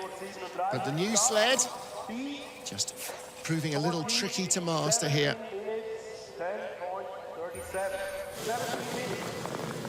So Arturs Klots there in the sunshine, remains in the leader's box. So seen one of his rivals, 2 of his rivals, Will Castillo and Corie Mapp, both stumble at the final hurdle. There is our double world champion, 2017 and 18 world champion, Arturs Klots of Latvia. He is our leader after his 4th run. Half the field have gone, the other half still to go. And it does look like he has painted himself into the medals. Overnight, he was down in 6th position. He has had a very good day too. And Bree, that's the real secret, isn't it, in the World Championships? You've got to continue to perform after sleeping on it overnight and not overthink it too much. Definitely not. You got to make sure the job isn't done yet, so you got to come back the next day and be able to execute 2 runs no matter what happened the day before. If you had a good day, if you had a bad day, because of course if you're sitting in a medal position overnight, that can also be nerve-wracking for athletes. So you just have to put that all behind you and go into the next day with a fresh head. It's a fresh start, and you got to continue to perform, and then the ones who are able to do that are probably the ones who are going to get the results. Arturs Klots, our leader in the leader's box there for Latvia, one of the most experienced sliders in the field. Started back in 2011. Former track and field sprinter. He had a very good 3rd heat and a very good 4th heat, so probably going to be sitting in that 3rd position if Hermann and Chris are able to execute again like they did in that 3rd heat. Yeah, and that is going to be key. And they will come down in 16th and 17th out of our 18 sleds. So the battle for gold will be about the last sleds we see on ice, despite the fact that we haven't re-ranked everybody in the way that we would do, that we will do in the women's competition, where the leader goes last, and the same in the 4-man. Here, it's actually happened that is just about the way that it's going to work. And Chris Stewart knew that last night when we were chatting over the dinner. He was saying, yeah, we're going to be out last, and that's where the battle for gold is going to be. So it's going to be a long, nervous wait. You see there in the sunshine, lots of friends and family, athletes and coaches enjoying a moment or two in the bright sunshine up there at the start area, at the Dracula Start House. And you always get lots of fans here in St. Moritz, so it's probably very exciting for them to be able to see this Parabob taking place in these World Championships. And I'm sure you're going to have people there all day, because you have Parabob, and then later on we have the women's bob, and then all weekend it's just bobsleigh, bobsleigh, bobsleigh. So a very exciting weekend ahead of us. And great to have the Parasport athletes here as well, competing on the same stage at the same time as everybody else in the IBSF group of sports. So adding more and more disciplines to the World Championships, and that will continue in next year's Worlds at Winterberg as well. And I'm sure it won't be too long before people figure out a way to make sure that the Parasport is part of regular World Cup competition as well. I think we start running evening races for para and for skeleton and so on, and more athletes will get exposure, more and more nations will get involved.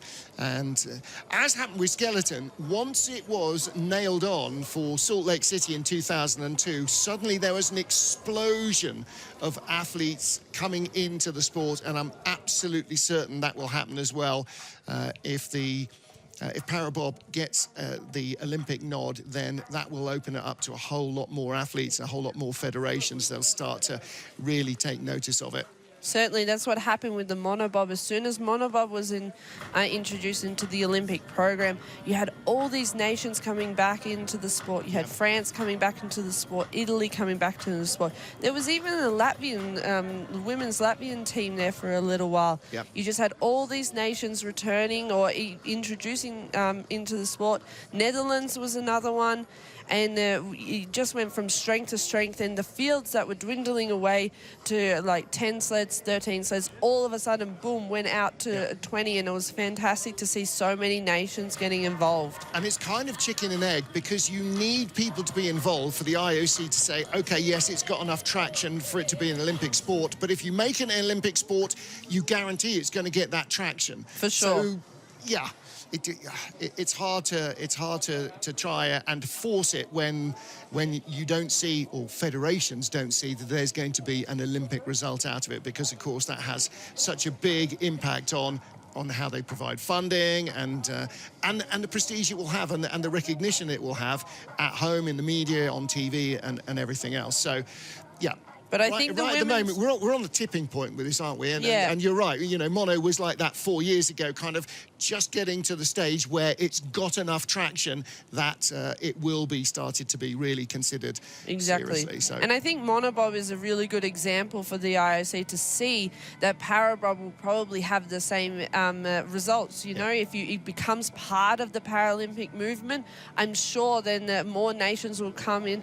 I know that there is some Paralympic athletes in Australia who would love to be involved with it, but obviously it not being a part of the Olympics, that affects their funding, and then that's why they can't be a part of it. And so I'm sure if it is part of the Paralympic movement, you're going to get more nations that are going to have federations providing with the athletes with the funding, so they're going to be able to come out to Europe and to North America and participate in these World Cups. It's a little bit field of dreams. If you build it, they will come. If you make the sport enticing enough, more athletes will come, they'll get more coverage, and then the IOC will come as well, and then the whole thing snowballs, I suppose, is the appropriate word here. And that's why, particularly, I think the IBSF have been very, very eager to get Parasport into the full World Championship fold. As the President, Ivo Ferriani, was saying in the opening ceremony of the World Championships last week, it is, if not absolutely the first, then certainly one of the very first federations to include para and able-bodied athletes in the World Championships at the same time, in the same location, with the same equipment. So it's a very big attempt to really boost the visibility of parasliding, to boost the prestige of parasliding, and to try and encourage more athletes, more sponsors, more fans, more coverage, more media. And with that, you help to make it more possible for the athletes to go out and raise funds, raise sponsorship, and to have the able-bodied athletes, their teammates, then, although they don't compete together and haven't competed together previously, you know, they're in the same national team, essentially. To have that recognition as well really helps as well, I'm sure, with the athletes. It's been fantastic to be able to be out there and see these para-athletes, and because, like I said yesterday, there's often we connect through social media. The beauty of social media these days, you can stay in touch and congratulate each other for your performances, but our paths don't often cross, and this has been the first time our paths cross in I can't tell you how long. Absolutely. And so it's so great to be out there and to see them, congratulate them for their performance in person. And they're going to reap the benefits of that, because I'm sure that these pilots are going to talk to the other pilots in their nation and to get feedback, which they normally wouldn't be able to do. Yeah, not firsthand. You can do it by remote, but having national coaches here anyway that you can tap into, and other athletes that you can tap into, definitely, it can't possibly do anything other than help. Well, there's your leader, Arturs Klots, reflecting just how warm it isn't in St-Moritz when you're in the shade. The sun's on the backdrop, but it doesn't appear to be on him. So he's sitting there. It's a bizarre thing that in England we don't really have. If you're in the sunshine, it's sunny. If you're not in the sunshine, it's almost the same temperature. Here, it'll make a 10 or 15 degree temperature difference whether you're in the bright sunshine or in shadow. So he's wrapped up to the 9s. He is our current leader. 9 sleds down, and our final 9 sleds of these Parasport World Championships will be on track in 6 minutes or so. So you can see the sleds are already back at the top. Some of our early starters were in their sleds ready to go. Saw Fabrizio Caselli, Mike Stevens. So Elvis Brand waiting to get into his sled. He will be the 3rd guy off. And again, down there at the horseshoe bar. Going to see a lot of spectators there over the weekend. There's a big grandstand that isn't being shown on camera right now, and I'm sure as the weekend goes on, there's going to be more and more spectators coming and just going to pack out that stand. Well, for us in the TV, you know, this is our job, and so we're working, and for you as athletes, it's your job and you're working during the week, but you sort of forget that everybody else has got real jobs and do actual work and, you know, work Monday to Friday, 9 to 5, or thereabouts. And so, yeah, Thursday, Friday, it's quite quiet there. You can see the base of the grandstand. It goes way up above there. There's the original horseshoe bar, and this whole new viewing platform. The metal bit was 5 or 6 years ago, I suppose, probably. Yep. And it's just basically growing and growing in popularity.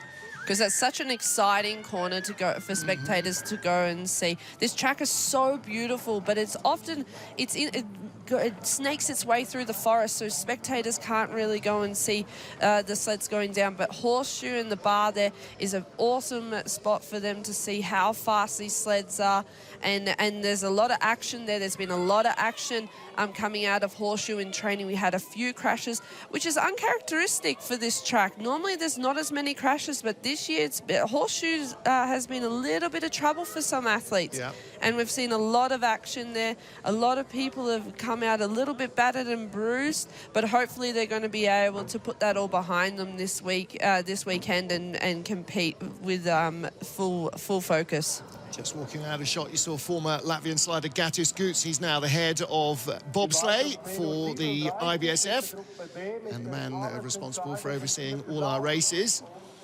Like the national federations, the international federation tried to retain as much knowledge as possible. So we've got Gattis there. Christoph Langen is now the head of the Materials Commission. And you've got jury members like Anja Schneider-Heinze, you know, world champion bobsledder for Germany, bringing in all of that knowledge into bobsleigh and skeleton fraternity and keeping it. And it's great to have a woman on the jury there, just representing Australia, representing women's bobsleigh there. Well, quite a lot of female competitors, former competitors remain in. You saw Will Castillo there and Bob Balk on the right-hand side for the USA. So we'll wait and see where they end up. Currently, Will in 2nd place with 9 of our 18 sleds down. Bob in 5th spot. And Will in that battle for the medals. And Bob, there's Francesco Friedrich. Yeah. Great to see that he's out supporting these athletes as well, catching a little bit of sunshine, because often pilots, we don't really get out and about during the training, and this is a place that you want to get out and about because it's beautiful weather, beautiful sunshine. So Franz is probably there catching the last rays before he has to get back inside to focus for the races on the weekend. Yeah, so you're seeing athletes who will be competing over the weekend and former Swiss sliders as well. Lots of former drivers coming back here for the World Championships to watch the action. There is your leader, Arturs Klots of Latvia. And he might well be feeling that he's done enough now to claim a medal. We will have to wait and see. It's awesome that the crew here has been able to get these athletes' chairs down so they can enjoy the other athletes coming into the finish, and they can all celebrate together. We talked about that the other day, and we're saying, look, we want to make this the same as for everybody, to make it the World Championships. We have a leaders box. The leader goes in the leaders box. The leader's in the leaders box. Okay, there's one little extra thing that we need to arrange that nobody has ever had to do before, but okay, great. That's the way it is. So, yeah, get the chairs down there so everybody, so all of our 18 athletes will be down there at the finish to celebrate the winners, the medalists, the top 6, and everybody else. I mean, for showing up and just providing spectacle for us, and it's great to have them as part of the World Championships for us, and I'm sure also to try and help grow the sport as well. And it's such a close-knit community. Like, they're all competitors, but at the end of the day, I'm sure they're all going to celebrate each other's wins and support each other on their losses too. So, and there's Gabriella. She's getting ready to go for her fourth and final heat. Another Canadian athlete there is supporting Lonnie, who's about to go down. Yeah, he'll be driving in the four-man over the weekend. Taylor Austin. Rowing has had para-athletes in their regular World Championships for the last 20 seasons, I'm being told. Thank you for that. That's really good news. Well, we're trying to join in with that as well. And definitely they will be competing alongside everybody else in Winterberg 2015, Winterberg 2024. Now then, yes. I'm now going to say Sabine Hafner. It's not Sabine Hafner. It is, again, she competed here, competed up to 2014 in Swiss bobsled. And her name came to me immediately this morning, and now it escapes me.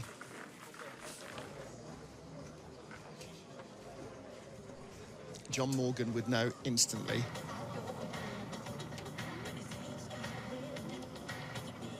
Well, here is a great view over the track with the Olympia Bob Run and the Cresta Run both wending their way down the valley. Near parallel courses. They look the same, but they run from the same location almost exactly at the top of the village of St-Moritz down into Celerina. So actually, just this run itself shows the kind of mangling of various different cultures in this part of the Alps. St-Moritz at the top, Celerina, a very Italian-named village at the bottom. So there's the disparity. And of course, gluing them all together is the local mountain language of Romansh.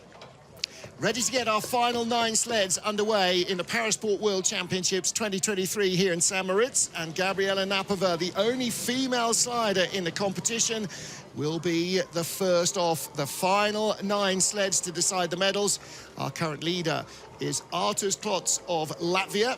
He was vying for the bronze medal after the first 2 heats, got closer after the 3rd heat. Let's see if he remains in the leader's box. Our only female slider, Gabriella Novotna for the Czech Republic. Martin Haven and Bree Walker watching the action for the final 9 sleds. It's another great thing about this sport is that males and females can compete together, and so there's a few female athletes that are often as part of the World Cup, but unfortunately they couldn't be here. So Gabriella's holding it down for the good women. Gabriella Novotna, away she goes. Her first start this morning, 6:39, so she made a really good fist to the first corner. A little bit skiddy there, 6:30. So plenty of speed down into that first corner, but skidding away a little. Heading into wall corner, early entry in, just getting a bit away. It's probably going to get picked up on the end here and just skidding off. As you can see, the sun is really starting to come through here. So it's going to be interesting to see how these athletes handle the slipperier ice. Only the 3rd season on ice for the webmaster from Prague. She was dragged in by a friend from Slovenia. Or a friend of a friend from Slovenia. There's always a personal relation. Zivan Lavrinch, who's been competing for the last few years. Going a little bit late into Nameless and then into Tree, hooked up on the end there. Coming down into Bridge and Leap, and then Gunter Sachs here. One of the great things about the Parasport is that male and female athletes compete in exactly the same equipment, on the same stage, at the same time. Little bit of an uncomfortable dismount at the end. 1:14.88, quicker than her first run down, though. So always important as an athlete to get faster. Her 4th run down St-Moritz was her fastest of the competition. And Bree, That's what everybody wants. You just want to be better than you were 20 minutes ago. Certainly, you definitely just want to be improving from run to run. If you see mistakes in the runs that you've done previously, you review them, you talk to your coach, and then you come back and you want to try and fix it up for the next one. So she did a really good job if she was able to be faster in the fastest in her last heat. A lot of airtime there in the final corner. She crashed twice in training out of Horseshoe. She was a little nervous about this race, but she'd never crashed before and did not crash in competition. Next up, Fabrizio Caselli of Italy from Mugello, a handbike competitor as well as a winter slider. Started in 2019 competing, so this is his 4th season on ice.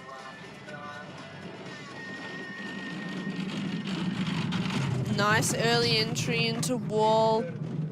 Just getting a little bit hooked up there, skid, but managed to keep it away from the wall. Now, worth pointing out that his first trip down was about 9:05. It's now 10:40. The track will be very different. It's as if it was dry when he drove it first and wet now, because the grip level will be way different. Certainly. But it's about just adapting to the new conditions, and he isn't doing too bad here. Second best speed. He's the 11th sled down, so the track will speed up as the day progresses, but it makes it harder to control the sled. Just pulling the sled a little bit early off those bottom corners and getting pulled back into the wall. Equal fastest speed with Flavio Menardi, and he is in 4th spot at the line behind Corie Mapp, but ahead of Jonas Frei. So now I have to compare and contrast where he was. I think he has picked up a spot. Yeah, he has. Fabrizio Caselli was 10th after 3 runs. Jonas Frei was 7th. And Fabrizio is now ahead of him in 4th place with 8 to go. 10 seconds.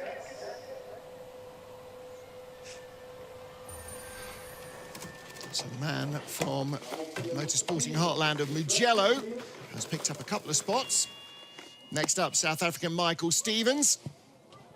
A lot of the athletes, some of the early sliders here with the blue and yellow of Ukraine, but also supporting 4 of the founding corners, pillars of the sport from the early days.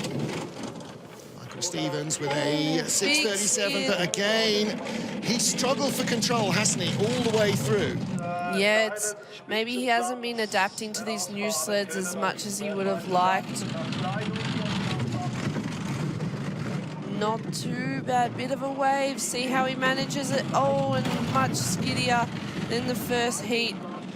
Like we said, he went very early off in the day, and so this track is almost completely different for him, and he's just having trouble controlling the sled as he goes down into Horseshoe.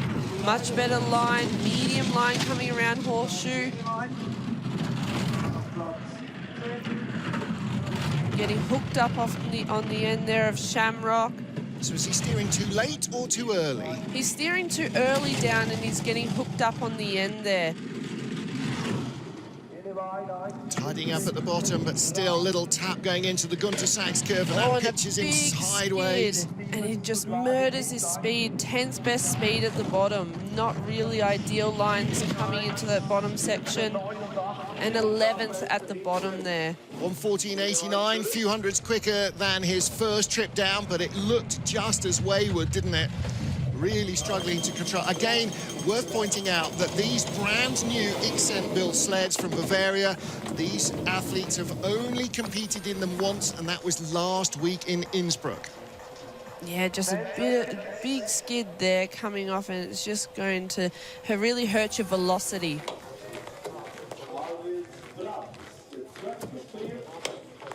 So we get to our 13th slider, and this is Latvia's Elvis Brand. Again, another one of our experienced competitors. 10th season racing these sleds, or racing in Para, but second race in these sleds, and he's finding them very tight at 1.54 meters, 6'4" or so. There's a lot of him to fit into what is not the biggest sled. Sitting a little bit higher than those athletes because of other athletes because of his height. 12th fastest in both runs yesterday. Well, he managed to keep it away from the wall, even though he was skidding into snake 1. Then nice line into from snake 2 into Sunny. Managed to miss that.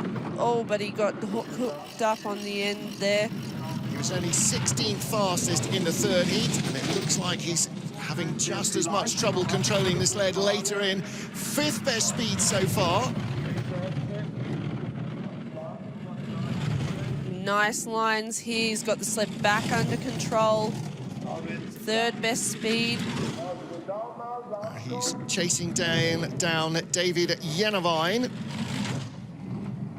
5th best speed at the bottom. Much better at the bottom where he's got more feel for the sled. Across the line, 1:13.78.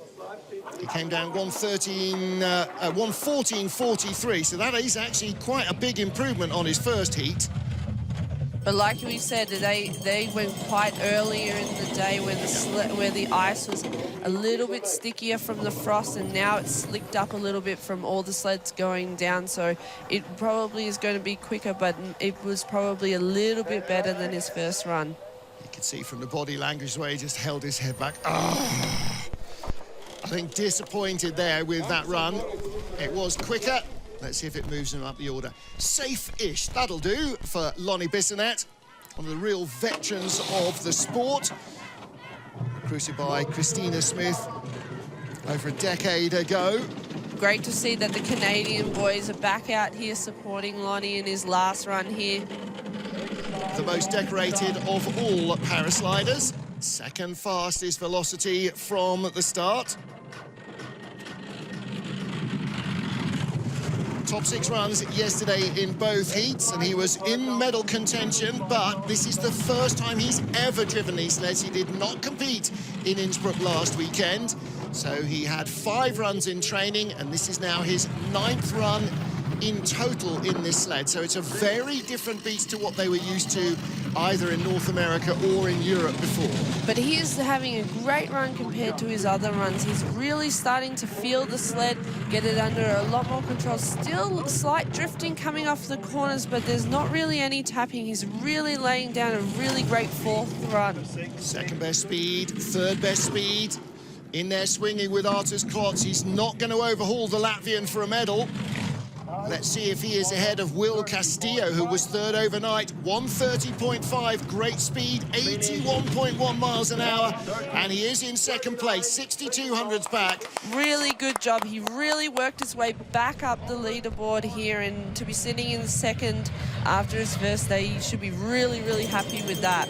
Lots of support from the Canadian boys who'll be competing in the 4-man on Saturday and Sunday. So Lonnie behind Arturs Klots. Arturs has held off Lonnie Bissonnette and Wch Castillo and Corie Mapp, 3 of his arch rivals for the bronze medal. Lonnie will be in the top half dozen.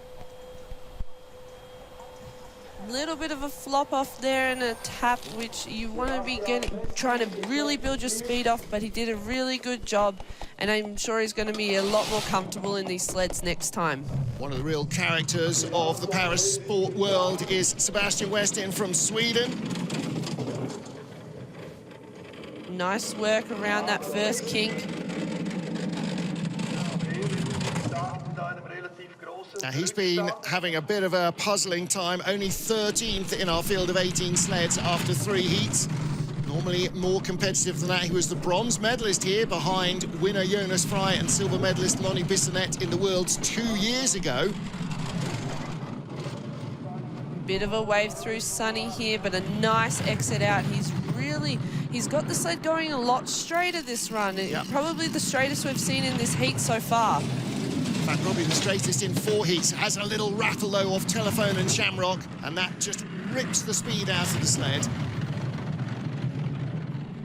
Not too bad, really doing a nice job here. Got the sled back online after the tapping that he had out of Horseshoe. That's a real shame, that exit of Horseshoe. This could have been so much of a faster run. Really, that was the only major mistakes that he made out of Horseshoe, because he's really laying down a nice run here. 1:13.71, and I think, no, that's not quite as quick as he went in the 2nd heat yesterday, but certainly a big improvement on his first run this morning. 3100s better. Yeah, definitely getting to grips. Again, all these athletes, the most they've ever had is 2 weekends of action now in the sled. So 2 races, maybe 15, 16 trips in Innsbruck, and then another 9 here. It's not a lot of experience. Little bit high on the end of horseshoe there, and that's why you got that double tap going into telephone. See how much ice it digs out of the wall. If you tried to kick that much ice out, you'd break your toes. So Sebastian Westin. Real character, loving life there. Now then, for the medals.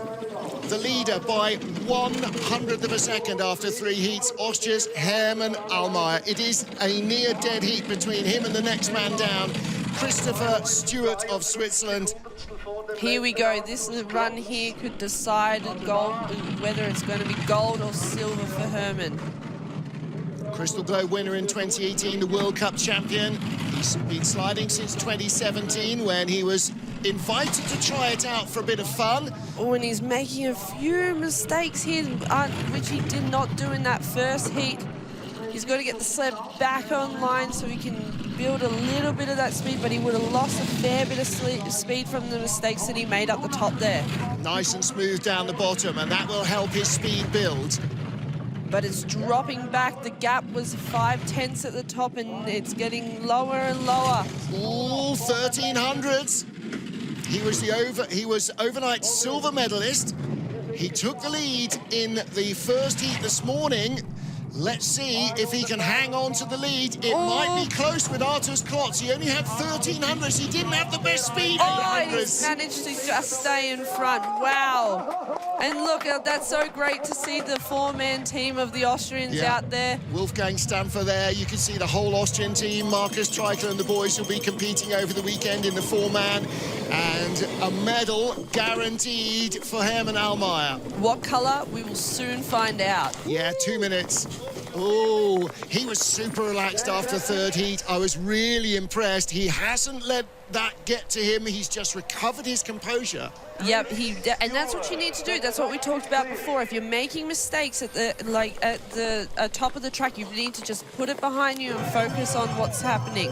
Now then, Chris Stewart, overnight leader, but he said 1900s, doesn't matter, 2 runs, that's as good as a dead heat. He comes in 100th back, gets a square tap, tidies it up, but only the 15th best velocity out of the start. Here we go, coming into wall corner. Let's see how he goes. So the gap is now a deficit of 1100s, a long skid for Chris Stewart. That was better than Hermann though, so let's see how it ends at the next clock. Lives locally, got married in Celerina. Oh. Gaps going out to 1600s, low line again in horseshoe, but a neat exit, 2400s back. 12th best speed is not enough. He needs to be absolutely magical down the bottom, Chris Stewart. He's a local boy, so I'm sure he's going to be able to put some of that knowledge to use as he comes down into the bottom section. Coming through Leap, into Gunter Sachs, little bit of a tap going there. Oh, and taps heading into Martineau. 3/10 back, 2nd best speed, it's not enough. Surely it's not enough. Chris Stewart is going to lose the lead. He does, he's in 3rd place. And the gold medal will go to Hermann Ellmauer. Arturs Klots will be in the silver medal position. And the overnight leader, Chris Stewart, he will be our bronze medalist. There is 1 sled in the competition remaining. But Chris Stewart, well, he was very relaxed overnight about it. Whatever. A little bit disappointed, I'm sure, with this run. It just got away from him, Brie. Yeah, certainly. And being that they were early off, they had the grippier ice, and then he obviously coming later in the day, you're going to have a lot more slicker ice. He just wasn't able to adapt his driving. But I tell you what, Arturs Klots had a hell of a day today to be able to get all the way back up into 2nd place. And our final slider is Austin Parker. 2nd season driving sleds, his 1st competing. So he has driven 1 type of sled in North America. This is, again, his 2nd weekend in these sleds. His wife at home in California may be up late this evening. Rachel is 8 months pregnant, so they're both crossing their fingers that the baby holds on. It looks like they have done that through the World Championship. So our final sled, Austin Parker for the USA. Nice coming off of Snake 2 into Sunny. Bit of pressure coming off there, got hooked on the corner there. Well, he was in 15th place after 3 heats. First season of competition. Quite a low line and we were close there. Oh, now if that doesn't bring on labour, I don't know what will. All right, okay, he's safe. He's down, he's done. He's got it off horseshoe. It might have been a little dramatic. Only the 18th best speed. He is still in 15th ahead of David Yenavine, but that speed is going to come back to haunt him, or the lack of it. Is he going to hang on to a top 15 spot at the line, still with the lowest speed of all? And that was a real heart-in-the-mouth moment, and another one. So was that. Oh, wow. My goodness me. All right, well, he drops a spot, but... Okay, now he can safely get himself out of St-Moritz and back home to California. Goodness me. What a thrilling race right to the end. Fantastic to see. Okay, wife Rachel watching in Hanford, California, either now or delayed. It's okay. Very, very low line off of horseshoe. A lot of pressure, and he just really had to work so hard to get off that corner. That's what the Brits call Robin Hooding it off, where you're just pulling so hard like you're firing a bow and arrow. And he really, really managed to save that. And also, even on telephone, so high in Portago. That's what we were talking about before. That corner has been so tricky, and it just hooked him up on the end there. Okay, showboating at the end there, Austin Parker. But the man who took the lead in the 3rd heat claims the gold medal. Hermann Ellmauer wasn't the tidiest run, and in the end, the double world champion Arturs Klots nearly got it. We talked about hundreds. Hermann led by 100th after 3 heats, claims gold by 0.08 of a second after 4 heats. There is your Parasport world champion for 2023, Hermann Ellmauer. Arturs Klots, a 2-time world champion here in 2017, Lillehammer in 2018. He takes a silver medal. And the bronze goes to Chris Stewart, the man who was our overnight leader. Lonnie Bissonnette, Will Castillo and Corie Mapp, some of the veterans of the sport in the top half dozen. Italy's top slider Fabrizio Caselli ahead of the double world champion. Jonas Frei coming here looking for a three-peat that did not happen. Bob Balk, great result for him in his 2nd season of sliding in 9th place ahead of Nico Johann of Germany. Then Flavio Menardi and Israel Blanco. Israel just easing out 700s ahead of Sebastian Westin, and Elvis Brand in 14th place. David Yenavine, Austin Parker, Mike Stevens and Gabriella Novotna are 18 competitors in the field. Well, congratulations to all of them for putting on some fantastic racing. It was thrilling right to the end. And there is your podium, our World Championship medal winners. Well, Chris Stewart looked pretty relaxed last night, win, lose or draw, and he looks just as relaxed with the bronze medal. That's it then for the Parasport World for 2023. Thank you to Bree Walker for all her words of wisdom. We will be back this afternoon for the women's bobsleigh action. That starts at 1300 local, which is in just 2 hours from now. We'll see you then. From everybody here, thanks to our athletes, thanks to you for watching. We'll see you in a couple of hours.